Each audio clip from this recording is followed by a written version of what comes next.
I'm going to run through these specs, kind of give you the quick comparison between the two. I'm going to show you some footage here of the screens themselves, and I'm going to show you some gorgeous footage of the devices, because that's what we do at Mic Drops Tech. So enjoy as we look now at the screens and dive in. Let's talk about some of the comparisons here to do with the screen, keyboard, and trackpad, so I can show you this on my second shot. If you look at the screens, first things first, Yoga is a 14.0, MacBook Pro is a 14.2, so very slightly larger. Yoga has no notch, thank you very much. MacBook does. What Lenovo did instead is, you see this little top edge on this bevel, and if you can't see it here, I'll talk about this a little bit more in the full Lenovo video, so make sure you check that one out. They actually bring the bevel up so they can move the webcam up, so they've got enough space here to not go into the screen. I think that's a nice way to deal with it. Don't like the notch, never have. Obviously, I'm comparing a regular 1080p panel, actually it's 1200, but it's a 1920, it's full high def. I don't have the OLED Yoga in the studio, so I can't compare that for you. But obviously the OLED is going to be significantly different from a screen perspective. So you're looking right now at 400 nits of brightness versus 1000 nits of brightness. The MacBook's definitely brighter. Is it twice as bright? No, because that's not how that scale works. So just keep that in mind. As you look at the colors themselves, you can see here on this shot how much clearer and brighter this Rolls-Royce looks compared to this. But even in the trees, this has got a warmer tint on the green. Everything, it just looks like it's got a hue on it, almost like a nightlight yellow tint, except I don't have that turned on. This one doesn't. Again, this is a regular high def screen, so I don't expect it to be comparable, but it's what I've got in the studio. I'm trying to do a comparison to help. So just keep that in mind. I think generally OLED screens have been magnificent from all manufacturers. I expect Lenovo's Yoga screen to be no different, which means at the very least, it should be comparable to a MacBook Pro screen. It may even be slightly better on the blacks and things like that because it's OLED. Take it for what it is. Let's talk keyboards. You know that I like the MacBook Pro keyboards. I think they do a good job. They've got nice travel. I like the slightly larger sizing that you get on a MacBook Pro keyboard compared to most Windows machines. Lenovo, the keys are a little bit smaller. They have this little curve on the bottom. I guess they're trying to make a unique shape for themselves so that all their keyboards stand out. I don't like it personally. I think you're taking space away that I don't want to take. Every millimeter counts. I commented on this in my full review and I'm going to comment on it again here. As useful as it is to have some extra keys that will turn on dark mode, light mode, shut off the speakers at one press, do some cool background stuff when I am on a Zoom call and things like that, I don't think it's worth the trade-off of messing around with a standard keyboard. Muscle memory is important. Keyboards being standardized are important. You know, my little finger goes to where it goes and it expects there to be a key there, and the last key on the keyboard in the middle on the right should be the enter key right here, but it's not. It's a speaker key and I find myself catching it. I don't like it. I like things symmetrical, so please fix it, Mr. Lenovo. I keep saying it, hopefully somebody will listen. As for the key travel, you can't really hear it, but that travel is nice. It's not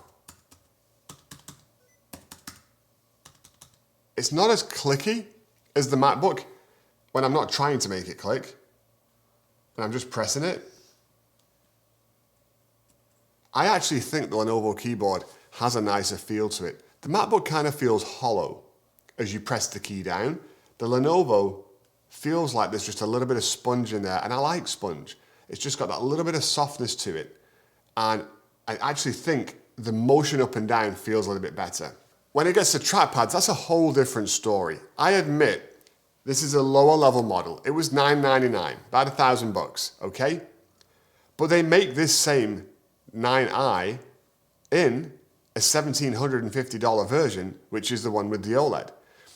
I highly doubt they changed the trackpad in the higher end version, which means it's the same trackpad technology working in both. And I have not had a great experience with this. The more I've used it since my full review, the more I've come to appreciate the quirks, if we want to call them that, of the Lenovo trackpad. Multiple times I have clicked on something, and instead of clicking, it's dragged a window across. I know how to click, folks. I don't need training on how to click on a trackpad. there is something squirrely going on. Yesterday I was working and I was trying to close a window and I was clicking on the trackpad.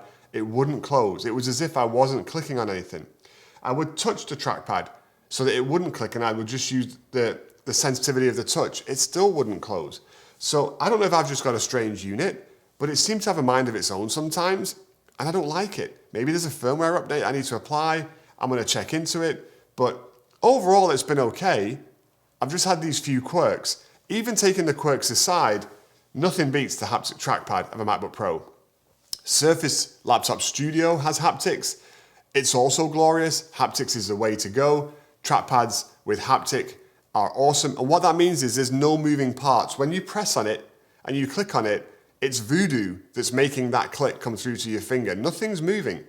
It's just a little vibrating motor that's doing some magic through the glass to your finger, and it feels glorious. Also, I never ever have issues with MacBook Pro trackpads. Moving my finger across, it's sensitive, it picks everything up the way that I want it to. It just works. So it's beautiful. Look at the beveled edges. Look at the shine on this thing. It looks like the old iPhones. It looks like the Apple Watches with the stainless steel. It's just got this polished sheen that is simply glorious. So if you're looking for a Windows laptop that's a good looking laptop, this is definitely one that should be on your radar. However, Lenovo have done something interesting and I don't know it was a smart move or not. I've been playing around with this. This model is spec'd at about $1,000. This is the i7 12th gen chip, 14-inch screen, but it's the full high-def screen. When I ordered it, it was the only one available. Since then, they've taken this one away. I don't know if it's coming back or not. I'm going to guess that it is. But they've taken it away and they've replaced it with an OLED version at $1,750. Now, that one gets you 16 gig versus 8, and it gets you a little bit more storage at 1 terabyte. At $999, this Lenovo is in a bucket of comparisons with a MacBook Air, maybe a MacBook Pro 13-inch, a Surface laptop, a Dell XPS 13. That's the range that it's being compared to. And in that range, it performs very well. It compares very well, and it looks like pretty decent value for money. At $1,749, well, hello, Mr. MacBook Pro 14. Now we're in a whole different ballpark, because although this is a $1999 laptop, if you're a student, it's $1799. If it's on sale, which I've seen multiple times at Best Buy, $1,749. At $1,749, you're basically the exact same price. And that's why we're doing this comparison today. Because in this ballpark, the game changes. Even though the screen sizes are the same at 14-inch. Let's run through some specifications here, just to help you understand the differences of what you're getting. This is going to be 400 nits of brightness. This is 1,000. So right out the gate, you can see already, and we're going to talk about the screens a little bit more in just a second, but you can see the difference here in the colors. This is going to be 8 gig or 16 gig. That's it. 16 gig, 32 gig. So upgrade options, if you need even more performance, definitely swing in the favor of the MacBook Pro. Where the MacBook Pro has an 8-core CPU, the Lenovo has a 12-core CPU. This is a 12th gen i7.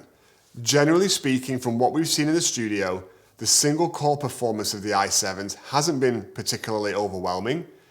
It's there, it's okay, everything works like it's supposed to, but it doesn't seem like a generational leap.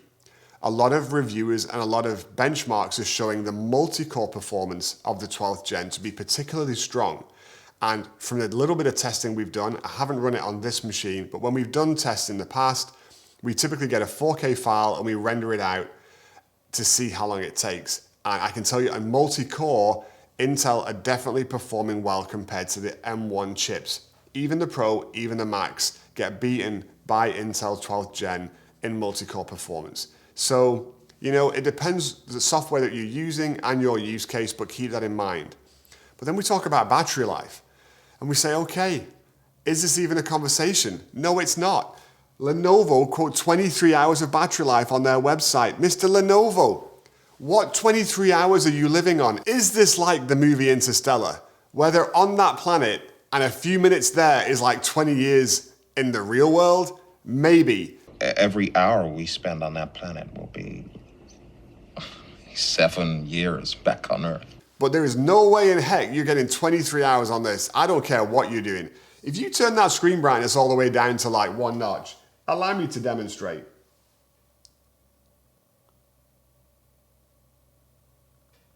This is 1 up. It's not even on. 2, still not on, barely. 3, you tell me you can work on that? Because I can't. 4, 5, all right, maybe if you've got eyes like a bat, you could work at that screen brightness. But this is 6, 7, 8, 9, 10. And that's it. So I think at best, that's 8, that's 7. Maybe you could work at that level. 60%, I don't know. 50%, I don't think you're getting work done. If you're running that screen at full brightness or close to full brightness, you are not getting 23 hours. I don't care what you're doing. Wait a second, I hear you say, Mike. The MacBook won't give you 23 hours. You are correct. But I'll tell you what it will give you is high teens. These suckers go if you're doing regular light work. If you put it under load, it's not great. When we edit 4K video on these things, we get 4 or 5 hours, okay? So I'm just being honest with you. It's about as bad as a Windows machine. But when you're not doing that stuff, you will get easily 10, 12 hours out of this. You might get 14. You'll go a work day for sure. I can't squeeze a work day out of a typical 12th gen computer. So it's the same problem we keep seeing over and over again. Windows promises very, very big numbers, but it can't deliver. You will not get a Windows laptop that you can work on for 7 or 8 hours solid in a day without plugging in a charger. I don't think anywhere. If there's one, feel free to put a comment and I'll check it out, but I haven't seen that in my experience with normal Microsoft Word, email, web browsing, the normal low-level stuff that we all hate, but we still do because that's how we make a living for the most part. All right, let's carry on with specs. I can go up to 1 terabyte on the Yoga. I can go up to 8 terabytes on the MacBook Pro. So again, you're seeing this divergence. Obviously, you're gonna pay a whole lot of money for that, but at least the option's there. 1080p webcams on both, 2 USB-Cs with Thunderbolt 4, 3 USB-Cs with Thunderbolt 4. Headphone jack, USB-A, which I still think is a valuable addition on a laptop. I don't think we're quite ready to take it away because there's too many thumb drives and things in the world that we all still use. But this is where it changes. SD card slot, it's horribly slow, but at least it's there. HDMI, it's not 2.1, but at least it's there. So you've definitely got some enhancements on connectivity. MagSafe on the MacBook Pro is there, so it's not using one of those ports. On the Lenovo, you are going to use one of your USB-C ports to charge. Again, at $999, this is a great set of ports. It beats out almost anything else in that price point and category. At $1749, it's not a great set of ports, and really, they should have thought about adding a couple more because the person using that level of machine has got different expectations. The MacBook comes in at £3.50, the Lenovo comes in at £3. So about a £0.5 difference, you're gonna feel it no matter what. You're gonna get Wi-Fi 6 on the MacBook Pro, you're gonna get Wi-Fi 6E on the Lenovo. And then we come to the major difference. Touchscreen. You've got full touch on the Lenovo, no touch. This comes with a pen, no pen. This is a 2-in-1. You can fold the screen around. I'm going to show you how beautiful that looks right now. No folding screen. So that covers the basics of specs and all that kind of stuff. What's it like in day-to-day use? Why do you even care about all this, Mike? Just tell me what I need to know. What do I want to buy? If you are looking at spending about $1,750, high teens, and you are looking for a 14-inch-ish laptop, you don't want to go 15 or 16, so you're going to kick out XPSs, you're going to kick out the bigger MacBook Pro. You really want to be in the sweet spot. You've got these two, and you've got a Surface Laptop Studio. That's really the strong 3 in this 14.4-inch kind of size point, 14.2, 14.0. The Surface Laptop Studio, I think, is much better value than the Lenovo. If you need Windows, if you don't care about the operating system, then it gets a little bit trickier. There is no way realistically that you're going to choose the Yoga at $1,749 over this MacBook Pro, even at $1,999. I don't think it's worth it. I think the battery life is too strong. I think the extra features are too strong. I think the brighter screen is too strong. And overall, the value proposition in this comparison makes this MacBook Pro stand out head and shoulders above the Lenovo Yoga 9A. Wait, don't go right now. This is the bit that I need your help with. Hit that subscribe button, hit the notification bell so you see my videos when they come out. Look, I work really hard on these. When you subscribe, you help the channel grow and you'll be awesome. So thank you for watching, thank you for listening, and now you really can go. Till next time, it's gonna be amazing.